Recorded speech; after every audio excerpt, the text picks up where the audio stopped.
छात्रों, हम आपके लिए आरआरबी टेक्नीशियन रीजनिंग से क्लास लेकर आए हैं, सामान्य बुद्धि एवं तर्क। और ये तीसरी क्लास है सामान्य बुद्धि की। देखो, पहला प्रश्न है। और क्लास पर आगे चलने से पहले ऐसे छात्र जो अभी हमारे चैनल पर नए हैं, चैनल को सब्सक्राइब नहीं कर रखा है, चैनल को सब्सक्राइब कर लें।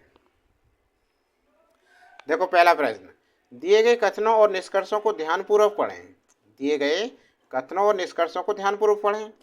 कथनों में दी गई जानकारी को सत्य मानते हुए विचार करें, भले ही वह सामान्यतः ज्ञात तथ्यों से भिन्न प्रतीत होती हो। और बताएं कि दिए गए निष्कर्षों में से कौन से कथनों का तार्किक रूप से पालन करते हैं। कथन कथन दे रखे हैं। कुछ कलमें पुस्तकें हैं, कुछ पुस्तकें पेंसिल हैं, कुछ पेंसिलें कुर्सियां हैं। निष्कर्ष क्या है? कुछ कुर्सियां कलमें हैं, कुछ पेंसिलें कलमें हैं। देखिए, इसमें दे रखी है कलम। ये दे रखा है कि कुछ कलमें पुस्तकें हैं, कुछ कलम पुस्तकें हैं। तो देखो कैसे बनाएंगे इसके लिए सॉल्यूशन। देखो, यहाँ एक हमने वृत्त बनाया। ये वृत्त लिया कलम का। किसका? कलम का। और ये कह रहा कुछ कलम में पुस्तक है।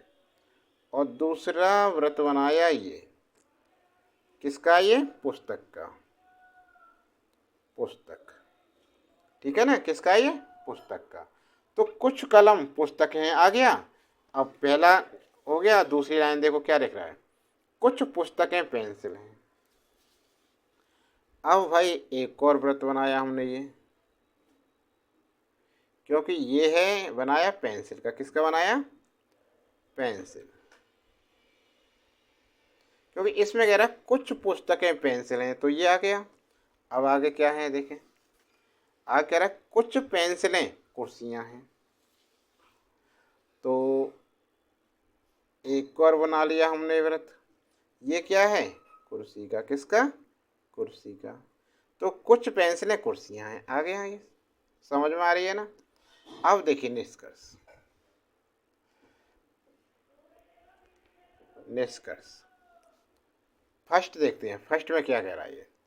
फर्स्ट निष्कर्ष को यहाँ देखो, यहाँ क्या कह रहा है ये, कुछ कुर्सियां कल में हैं। कुछ कुर्सियां कल में हैं। तो कुछ कुर्सियां कल में हैं। देखिए पहले उसमें कह रहा है कुछ कुर्सियां कलम है।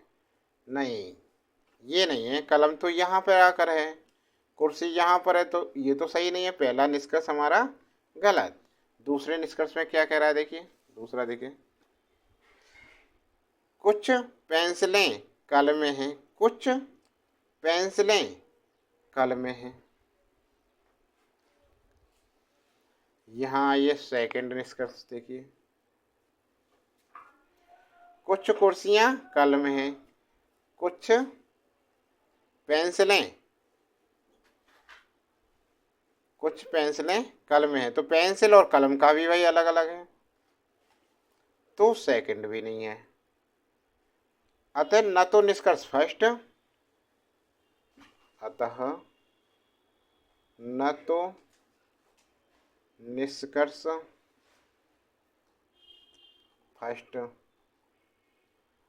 और नहीं सेकंड पालन करता है। तो देखिए विकल्प कौन सा सही होगा हमारा। विकल्प देखिए, सभी विकल्प हैं आपके पास चारों। तो न तो निष्कर्ष फर्स्ट और न ही निष्कर्ष सेकंड पालन करता है।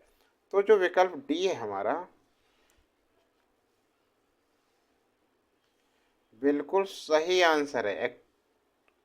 ठीक है ना? करेक्ट आंसर है ये हमारा। समझ में आ गया ना? अगला देखो, देखिए अब दूसरा प्रश्न आपके सामने है। उस वेन आरेख का चयन कीजिए जो दिए गए वर्ग के समुच्चय के बीच के संबंध को सर्वोत्तम ढंग से दर्शाता है। क्या है? पहलवान, मुक्केबाज, योद्धा। पहलवान, मुक्केबाज, योद्धा। देखिए वेन आरेख बने हुए हैं, ये कौन सा होगा इसमें? तो ध्यान से देखिए, पहलवान, मुक्केबाज तथा योद्धा दो हैं। तो योद्धा देखो, ये बनेगा। ये जो आरेख बनाया हमने वृत्त, ये एक योद्धा का है। क्या है? योद्धा का। किसका? योद्धा का। अब देखिए, इसमें ये दो बना दिए हमने, क्योंकि पहलवान से भी योद्धा कहते हैं। योद्धा पहलवान भी हो सकता है और मुक्केबाज भी। ठीक है ना? पहलवान, और यहाँ लिखते हैं मुक्केबाज। मुक्केबाज। तो कौन सा विकल्प सही होगा हमारा? ध्यान से देखिए, जो विकल्प बी है बिल्कुल करेक्ट आंसर है। आंसर विकल्प बी बिल्कुल करेक्ट आंसर है। ठीक है? अगला प्रश्न देखते हैं। इसमें क्या कह रहा है भाई प्रश्न में? तीसरा प्रश्न, आपको एक प्रश्न और 3 कथन दिए गए हैं। प्रश्न का उत्तर देने के लिए कौन सा कथन आवश्यक है या पर्याप्त है, पहचानिए। तो प्रश्न है हमारा, पूर्णिमा वर्णिका से छोटी है और रोहिणी प्रिया से बड़ी है, उनमें से कौन सबसे बड़ा है? देखो, रोहिणी पूर्णिमा से बड़ी है, कथन दे रखे हैं ये। वर्णिका रोहिणी से बड़ी है, प्रिया सभी में सबसे छोटी है। सबसे पहले तो देखिए, पूर्णिमा वर्णिका से छोटी है, तो ये बनेगा भाई वर्णिका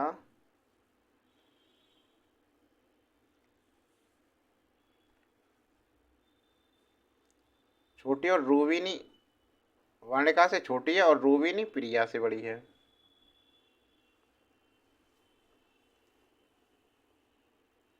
तो वर्णिका के बाद आएगी रोहिणी, क्योंकि रोहिणी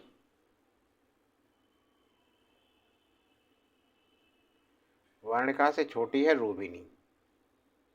पूर्णिमा और वर्णिका से छोटी है रोहिणी।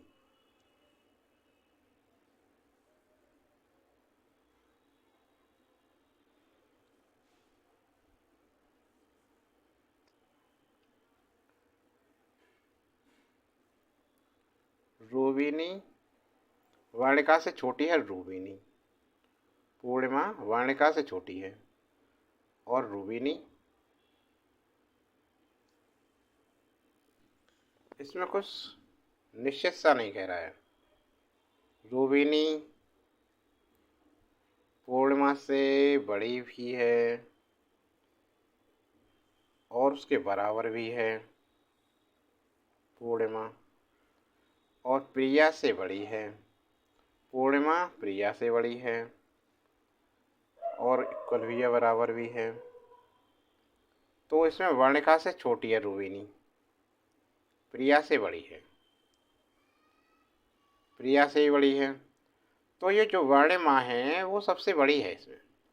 रोहिणी पूर्णिमा से बड़ी है। रोहिणी, जो कथन दे रखे हैं इसमें, रोहिणी, तो ये कथन और देखो, रोहिणी पूर्णिमा से बड़ी है। रोहिणी पूर्णिमा से बड़ी है, सही है। वर्णिका रोहिणी से बड़ी है। वर्णिका रोहिणी से बड़ी है, सही है। प्रिया सभी में सबसे छोटी है, सभी से छोटी है प्रिया, तो ये होगा। तो सबसे बड़ी क्या है? वर्णिका है, जो कथन है। तो रोहिणी तो क्या होगा इसमें? प्रश्न के अनुसार वर्णिका, रोहिणी, क्योंकि जो प्रश्न है उसमें सिर्फ इतना ही दे रखा है, वर्णिका से छोटी है रोहिणी, ये दे रखा है। वर्णिका दे रखी है, ये कह रहा है वर्णिका से रोहिणी छोटी है, बस। ठीक है ना? अब इसमें कथन में कह रहा है कि रोहिणी पूर्णिमा से बड़ी है। रोहिणी, ध्यान देखो दोबारा से, रोहिणी बड़ी है पूर्णिमा से, और वर्णिका रोहिणी से बड़ी है। वर्णिका रोहिणी से बड़ी है, तो ये आ गया। तो ऐसे चल रहा है ना। प्रिया सबसे छोटी है, तो प्रिया यहाँ सबसे छोटी आ गई। तो इस प्रकार वर्णिमाएँ जो सबसे बड़ी है, तो इसके लिए भाई हमें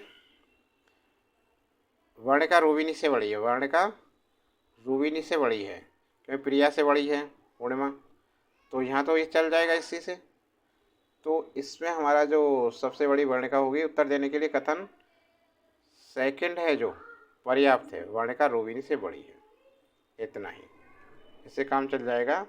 तो हमारा जो विकल्प बी है बिल्कुल सही आंसर है। ठीक है ना, समझ में आ गया। तो छात्रों, ये वीडियो कैसी लगी? वीडियो अच्छी लगी हो तो लाइक करना, कमेंट बॉक्स में ज़रूर लिख कर बताया करें कि आपको वीडियो कैसी लगी। और अभी तक चैनल पर नए हैं, चैनल को सब्सक्राइब नहीं कर रखा है, चैनल को सब्सक्राइब करें। हमारे चैनल पर अन्य वीडियो देखने के लिए UP police constable, UPSC, SSC की अन्य क्लासें देखने के लिए चैनल की प्लेलिस्ट में जाएं।